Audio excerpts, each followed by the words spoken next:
Sports, Financial Sports Savings, July 7th, 2026, 7/7. They say it's a lucky day, but where I'm from in my town, I had to take a little break real quick because we went through some traumatic stuff in my city and in Boyne, Indiana, Allen County and shit. And I just want to take the time to pray to the higher spirits, whatever you believe in, for all the people who got injured over the weekend, RP to the ones, rest easily, it's wicked out here, so I go hard on this stuff to make sure that we got other things to focus on in life other than rage and, anger. Let's focus on building empires, y'all. As a community, we gotta lead together, you feel me? I ain't no pastor or no preacher, and I ain't finna do none of that shit. I'm just letting y'all know my heart with my city. That's why I've been disconnected. But I'm back to it. Let's get to this money. It's MLB today. We gonna send shit yard. And I'm gonna give you the realest nigga countdown to all time. So let's fucking get to it. 5, 4, 3, 2. Fuck the ops. 1.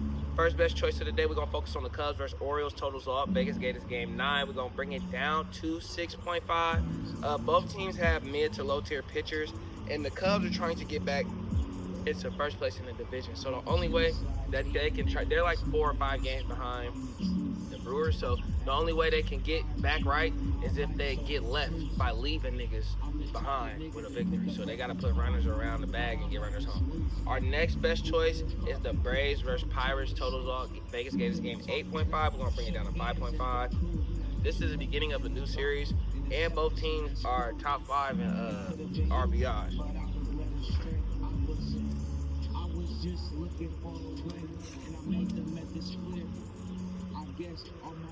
Given the fact that both teams are top 5 in RBIs, regardless of who's pitching, I expect both teams to get runners around the bag and get runners home. So as long as they remain competitive, I don't see why I can't cover it.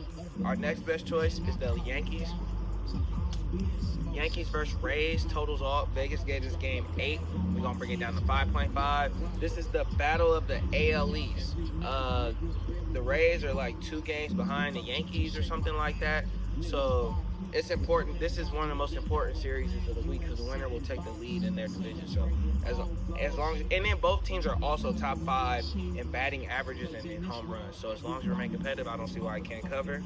Our next best choice is the Astros versus Nationals. Totals off. Vegas Gators game 9. We're going to bring it down to 6.5. Both teams hit well, and on top of that, both teams have weaker pitchers on the mound. So with these type of components, I expect them to get over at least 7. You know what I'm saying? Vegas gave it 9, so we're going to take the 6.5 over. Then we're going to take the Guards versus Twins. Totals off. Vegas Gators game 8. We're going to bring it down to 5.5. This is the AL Central showdown. This is 2 versus number 3 in the AL Central, but they're only like a couple games apart. So that whole conference is only a couple games apart. So considering the fact that these two are playing each other, one of these teams could potentially take first as long as it remains competitive and whoever wins. So I expect both teams to put the ball in the field, get runners around the bag, and somebody's going to catch the belt. You know what I'm saying? Then our last best choice is the D-backs versus Padres. Totals all. Vegas Gators game 8.5. We're going to bring it down to 5.5. This is an NL West showdown. And on top of that, both teams have good to mid-tier hitters. So with these type of components and the necessities for them to win, I expect both teams to give their best efforts. And I expect both teams to get runners home. So that's what we got today. SYNDI'Sports. Shout out my friends, fans, subscribers. Like, comment, subscribe. Tell me what you like. Tell me what you don't like. We out, y'all, baby.